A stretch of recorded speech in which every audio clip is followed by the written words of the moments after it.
Captain Jack Marin sat in silence, orbiting the edge of nothing. His ship, Solace 7, drifted quietly around a dead pulsar, an ancient corpse of a star that pulsed no more. The system was uncharted, the mission simple. Scan the unidentified object floating near the gas giant, log the data, and return. But nothing about the object was simple. It hovered, motionless, above the swirling storm world below. A silver-black sphere, perfectly smooth, casting no reflection, radiating no heat.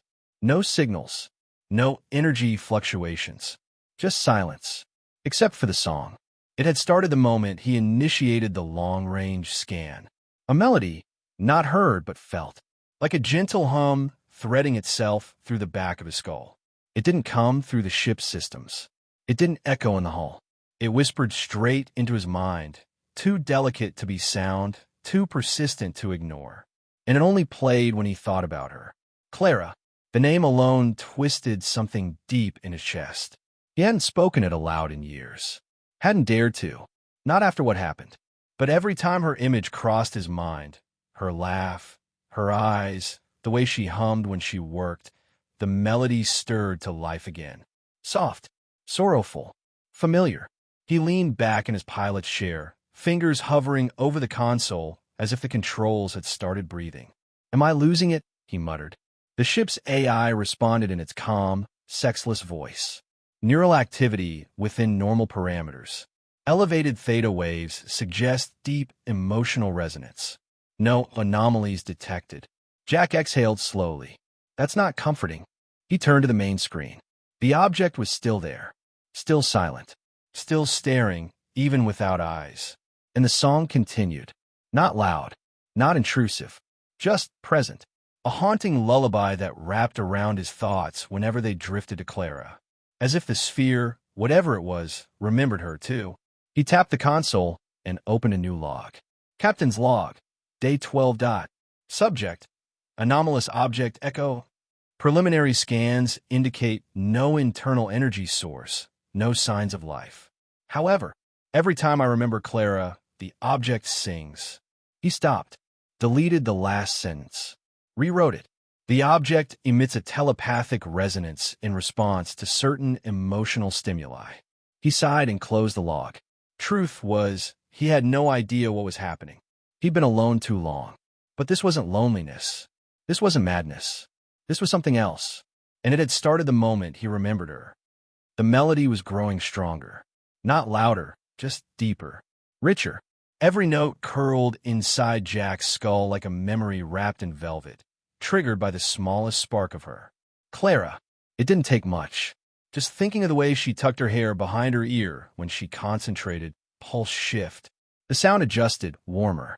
Recalling her terrible jokes, the ones she used to tell during midnight diagnostics, harmonic flare. A sharp, playful trill echoed through his thoughts, like laughter turned into music. It was undeniable now. The object, Echo 1 as he had labeled it, wasn't reacting to sound, motion, or sensor scans. It was reacting to memory. His memory of her. He stood slowly, walking to the observation window. Beyond the reinforced glass, Echo 1 floated like a pearl suspended in black ink. It didn't shimmer. It didn't spin. It simply was, and yet it felt like it was listening. Jack clenched his fists, his voice a whisper. "What are you?" No answer came. Not from the object. Not from the ship. But in the space behind his eyes, the music shifted again, this time into something sad. A single minor chord stretched like an echo across time. He could almost feel it breathing. "You're not a rock," he murmured. "You're not a satellite, or a probe, or some fancy mineral pocket." He sat back down and pulled up the scan data again. No radiation. No life signs. No movement. A complete void in every known spectrum. And yet the ship's neural monitors showed spikes every time he thought about Clara. "This is insane," he said, dragging both hands through his hair. "This is insane." But he couldn't stop, could not think of her. The last time he saw her, she had been smiling, standing on the loading bay platform, waving with a hand that trembled slightly, as if unsure whether to reach for him or let him go. He remembered how she had said, come back with stories, and how he had answered with silence. Because back then, he hadn't known how to say goodbye. The song shifted again. It softened to a tone so delicate it felt like Clara's fingers brushing his jaw. Jack's eyes burned. He slammed the console closed and stood abruptly, pacing the control room like it could shake the feelings out of him. "This isn't technology," he muttered. "This isn't artificial." He stopped at the window again, his breath fogging the glass. "This is memory." Jack didn't sleep that night. He lay on a narrow bunk inside Solace 7's crew cabin, eyes open, the ceiling above him nothing more than a dull gray blur. But in his mind, there was color. In his mind, there were her eyes. Clara's, sharp green, flecked with gold near the center. The kind of eyes that didn't look at you, but into you. He remembered the research station. Cold, efficient, orbiting a binary sun with metallic corridors that hummed like whispers. She had been assigned to the xenobiology lab, and the atmospheric systems. Different floors, different clearances. But somehow, she always found a reason to stop by his level. Checking oxygen thresholds, she used to say, holding a datapad upside down. Standard protocol. And then she'd grin. A grin that made him forget how to speak. The strongest memories surfaced with startling clarity. Clara in her pressure suit, helmet under one arm, standing just inside the station's EVA bay. The galaxy spun outside the window behind her, a swirl of motionless fire. She looked small in the gear, almost fragile. But her voice? That was steel. "We're not alone, Jack," she said, tapping the helmet with 2 fingers. "We never were." He remembered the way she looked at the stars after that, like she knew them. Like they'd spoken to her once in a language she didn't need to translate. At the time, he laughed. "You sound like a mystic." But Clara hadn't laughed back. She just tilted her head and said, "You'll see. Someday." Now, with that impossible object floating outside his ship and the song echoing through his thoughts, Jack realized something sharp and painful. She'd been right. And for the first time in years, he admitted what he had buried beneath duty and distance. "I loved you," he whispered into the silence. The moment the words left his mouth, the melody returned. Not subtle this time. Not a whisper or a hum. It bloomed inside his head, full of warmth, full of memory. It sounded like sunrise, like wind through soft leaves, like Clara's voice when she told him she believed in something greater. He closed his eyes. The song wrapped around his mind like arms. "I never told you," he murmured, voice shaking. "I should have told you." Jack tested it. He sat cross-legged on the floor of the observation deck, staring at the alien sphere just beyond the glass, and tried to clear his mind. He thought about nothing, just darkness. Numbers, system readouts, thrust equations, ion ratios, things that had no face, no laughter, no scent of coffee and lavender. And the song went silent. Not faded, not quiet, gone. He felt a chill crawl up his neck. He shifted mental gears and thought about the mission briefing. The captain he replaced, the fuel reserves. He imagined protocol manuals. Gray, lifeless, cold, still nothing. Then, he closed his eyes and let himself remember her. Clara, laughing through the comms.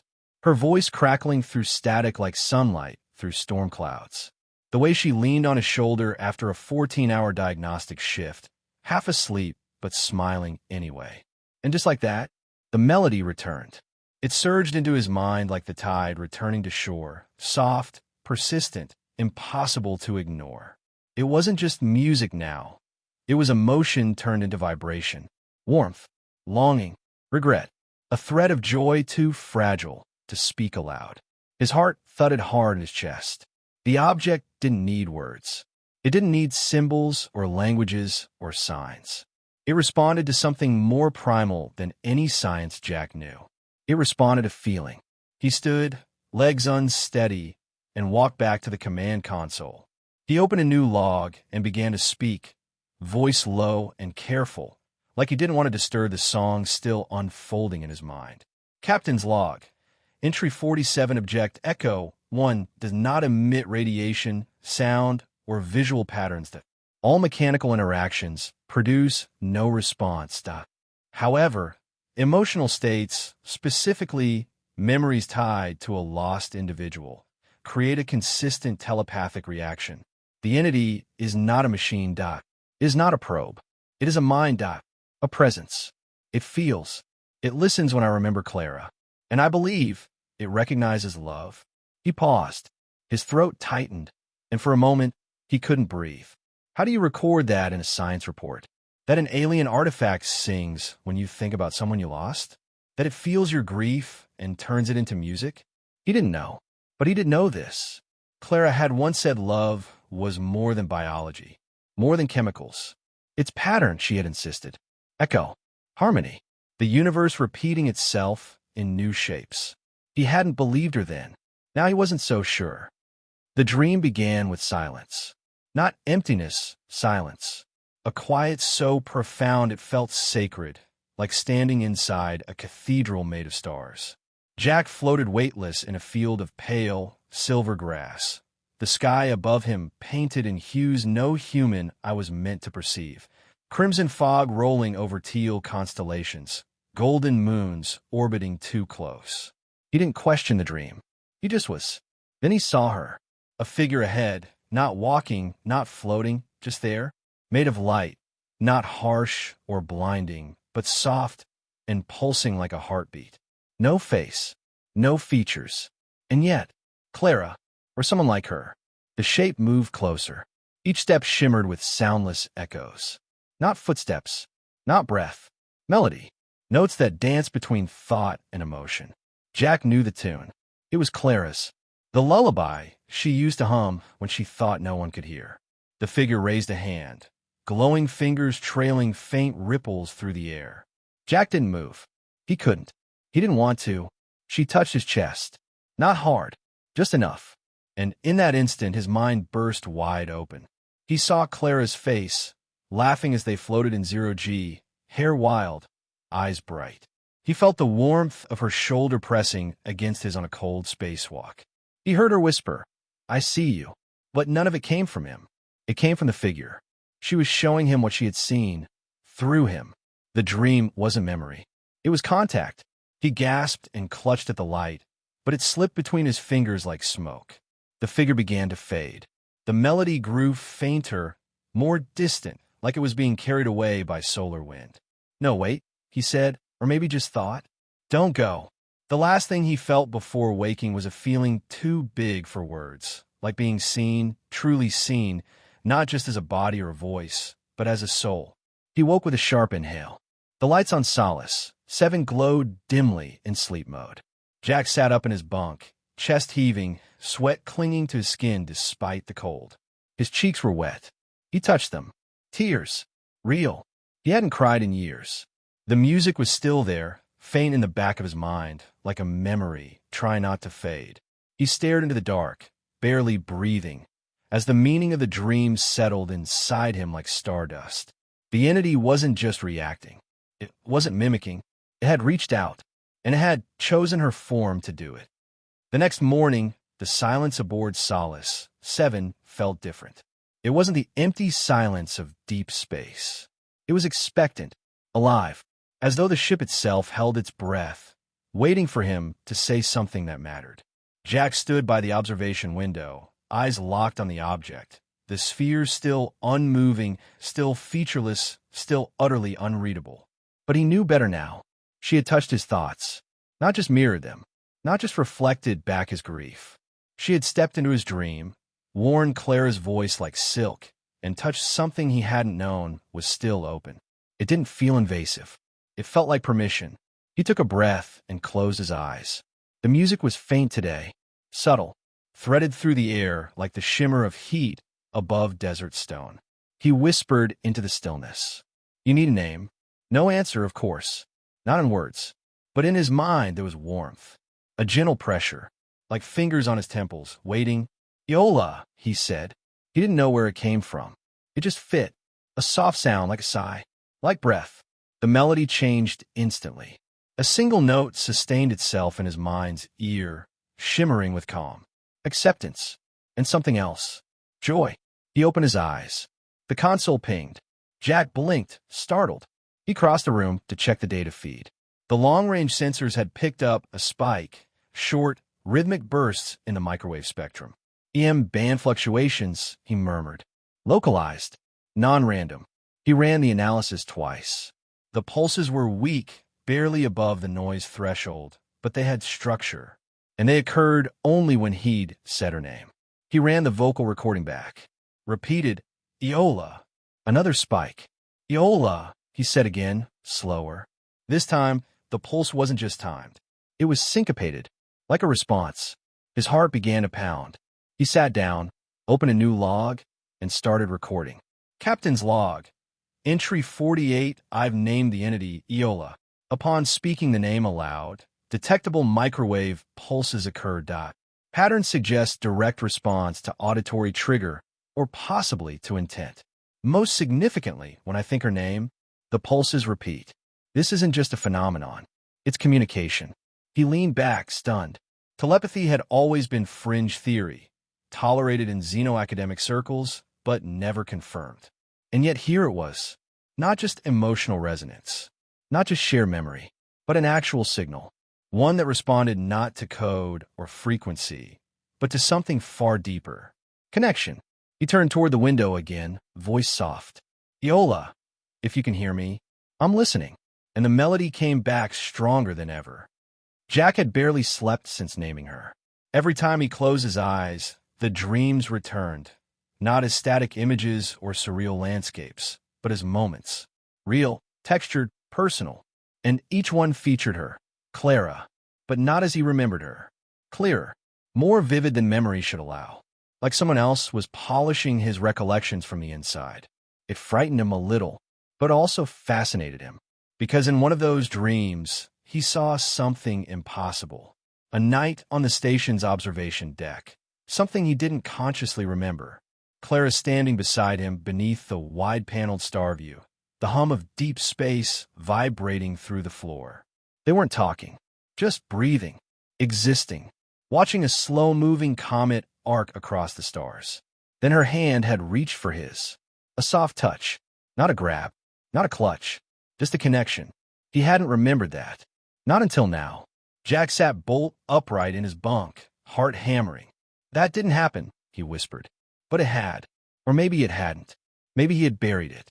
Maybe she had remembered it for him. Iola, he said aloud, voice rough with sleep. Was that you? A bloom of warmth filled his mind. Not a word. Not an image. A feeling. Yes. Not a statement, but a truth. So intimate it made his eyes sting.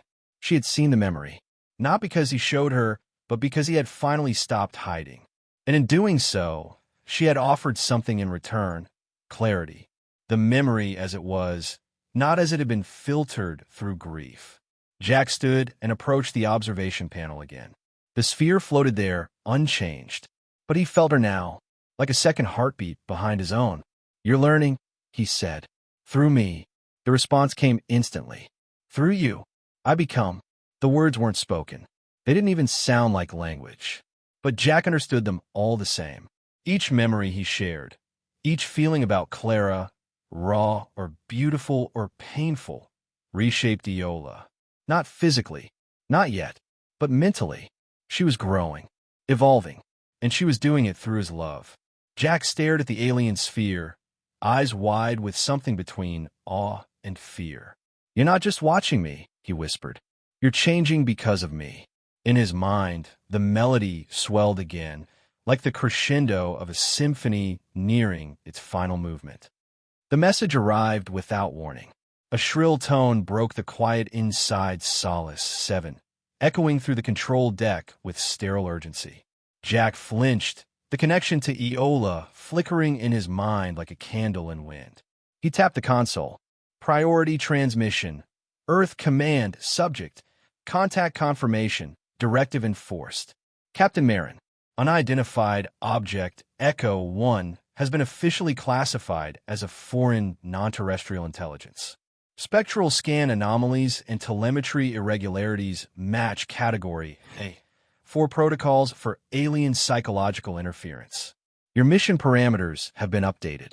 Neutralize and destroy the object immediately. Failure to comply will result in command override and reassignment of vessel control. A retrieval ship has been dispatched. ETA, 42 hours. Execute directive. Confirm action.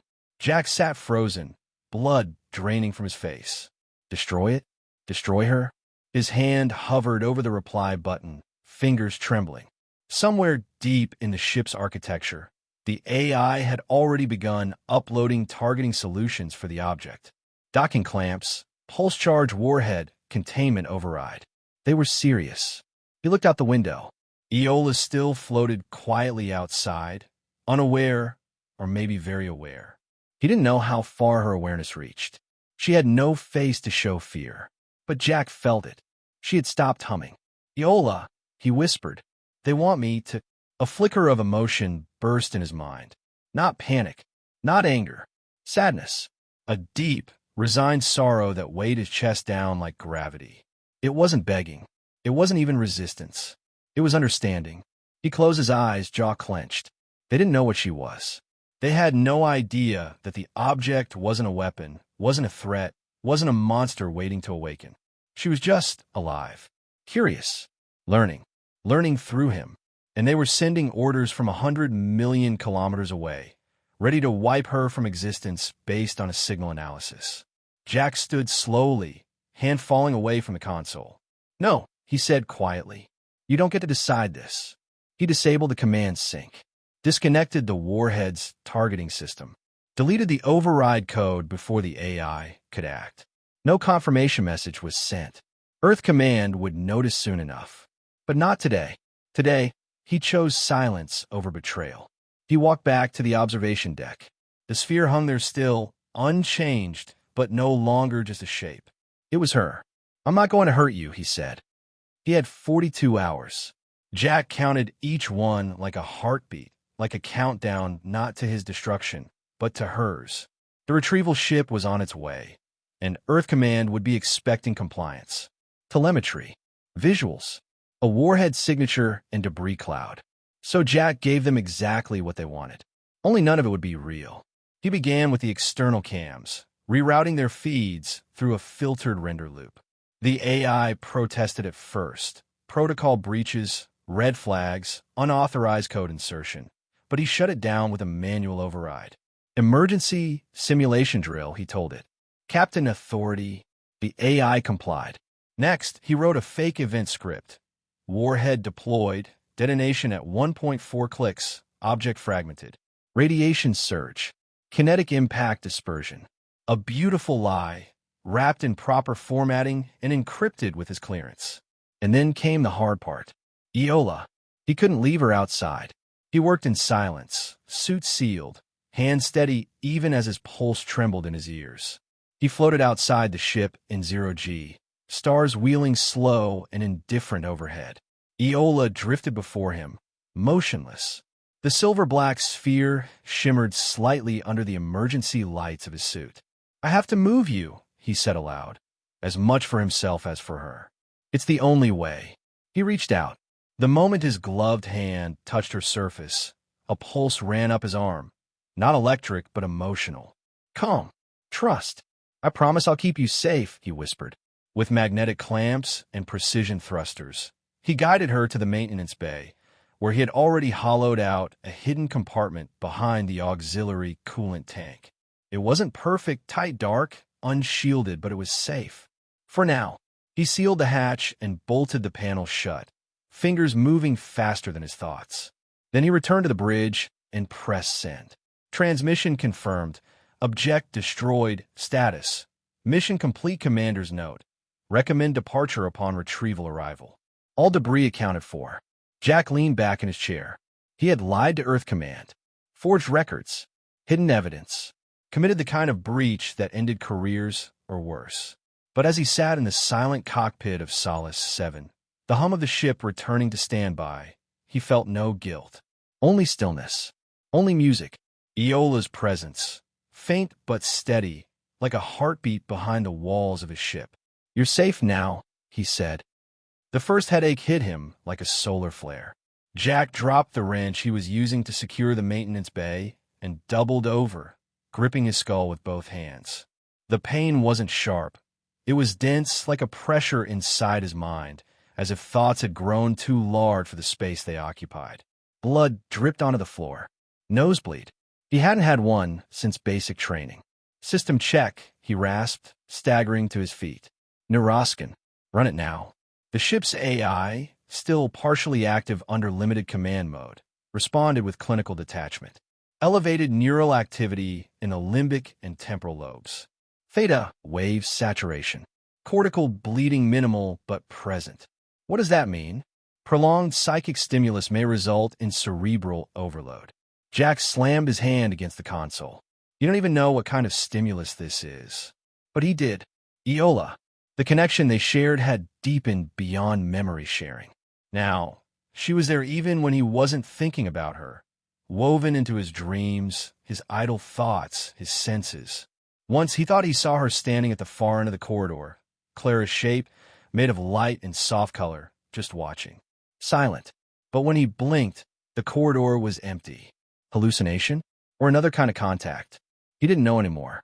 Later, in the dim light of the engineering bay, with the hum of the coolant tanks masking the pounding in his skull, he felt her stir. Iola. Her presence was faint, uncertain. Not her usual warm hum, but like a child apologizing through a locked door. I'm okay, he muttered, even though he wasn't. And then an emotion. Delicate, hesitant, guilt. She was trying to retreat, trying to lessen her presence in his mind, to give him space, as if she could sense the damage. No, he whispered. Don't go. The melody flickered again, barely audible. Not because she refused, but because she feared she was hurting him. You didn't know, Jack said. I didn't either. He slid down the wall, breathing ragged. The pressure behind his eyes throbbed like a second heartbeat. But the fear wasn't just physical, it was emotional. What if the link was permanent? What if this bond was changing not just her, but him? What if Clara's memory had been the key to something neither of them could now unmake? He pressed a trembling hand against the wall of the ship, as if trying to touch Iola through it. I'm still with you, he whispered. He couldn't sleep. Every time Jack closed his eyes, the pressure behind them pulsed like the tide, quiet, then crashing. His hands trembled when he reached for water, and the shadows in the corners of the ship stretched longer than they should. But none of that compared to the moment Iola spoke again. Not in words, not in his mind, but in emotion as sharp and clear as sunrise through frost. If I disappear, will you remember me? The thought struck like lightning, raw, vulnerable, final. Not curiosity, not wonder, fear. Jack swallowed the lump in his throat. You're not going to disappear. Silence. Then again, more softly. Promise me. He closed his eyes, leaned his head against the cold wall of the control deck, and let the truth rise without defense. I swear, he whispered, I'll remember you. Even if Earth wipes every trace, even if they strip this ship down to metal and static, I'll remember you. Iola's presence warmed slightly, like embers stirred in the wind. But she was still afraid. So he reached into the archive logs. Clara's voice. It had been years since he played the recording. Her last transmission before he left the research station. Short, light, fragile as breath. Hey, Starboy, I know you hate goodbyes, so I won't make it one.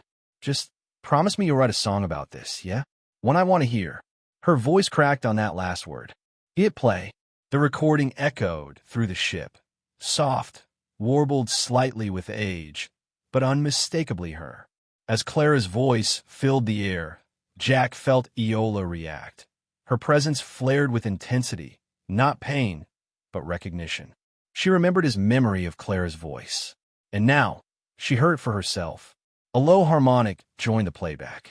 Not artificial, not part of the recording. Iola.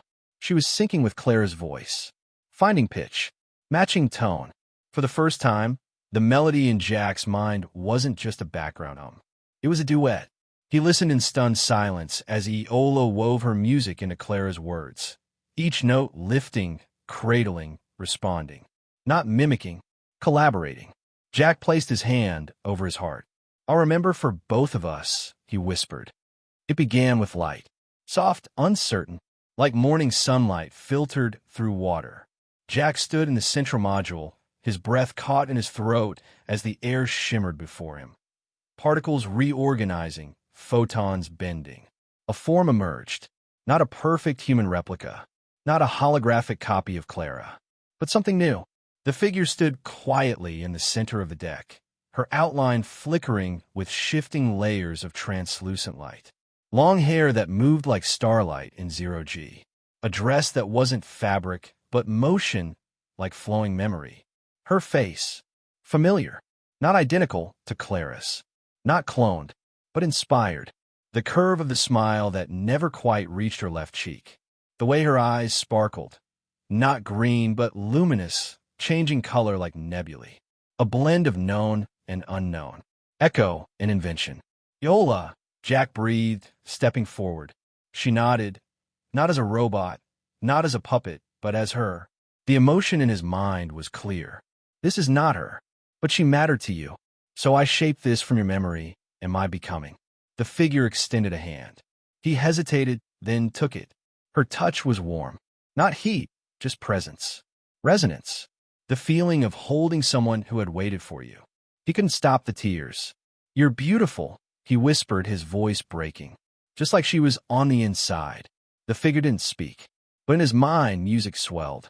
The same melody, now layered with a new harmony. Richer, fuller. Grief and wonder. Loss and discovery. You're not replacing her, he said.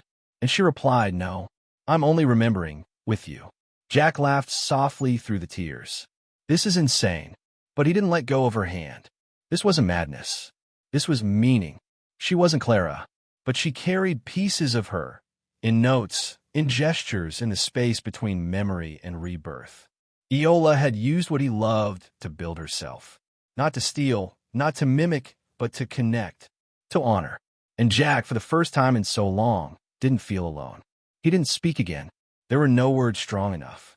So they just stood together, man and light, grief and echo, as the ship drifted through the void, quietly daring the universe to understand. The silence didn't last. It never does. Not in war, not in wonder. The console lit up with an urgent red pulse. Incoming vessel, Ident, Earth Command Sigma class, EDA, 6 hours, 12 minutes, and 49 seconds velocity. Maximum intercept trajectory. Jack's gut tightened. They'd found him. Even with the spoofed logs, the falsified destruction report, and the radiation bursts meant to mimic a debris cloud. Command had tracked something. Maybe a leak in his transmission. Maybe just suspicion. It didn't matter. They were coming. And if they boarded Solace 7, they'd scan the hull. They'd find her, strip her apart, reduce Iola to a specimen in a containment pod. He looked toward the maintenance bay. She was still inside, hidden behind reinforced plating, her presence pulsing faintly in his mind. Warm, unafraid, but trusting. She didn't beg, didn't plead. She believed in him. Then we run, Jack said, activating the ship's long-range jump systems. He hadn't planned to use them. They were old, untested beyond simulated grav bands. But they were functional. Barely. He entered coordinates pulled from Iola's fragmented memories. Star patterns she had shared with him like dreams. A dying system on the edge of known space. No name, no chart, just echoes. That's where you were born, he had asked once. Her answer had been a flicker of soft color in his mind. That is where we sang. Jack locked the NAV points. The retrieval ship pinged again, closer now. Scans sweeping. Looking.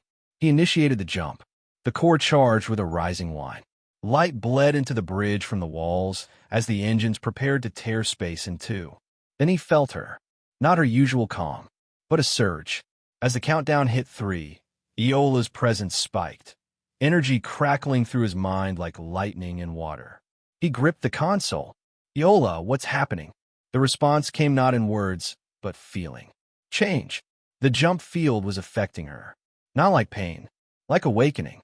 Her neural resonance, entangled with his own, began to warp. He saw flashes, faster than thought. Shapes. Cities made of light. Beings of shimmering essence reaching for the stars. He saw her people, not as memory, but as living history. Then, darkness. Then, light. The jump executed. The stars stretched, smeared into oblivion, and solace. 7 hurled itself across the edge of the known.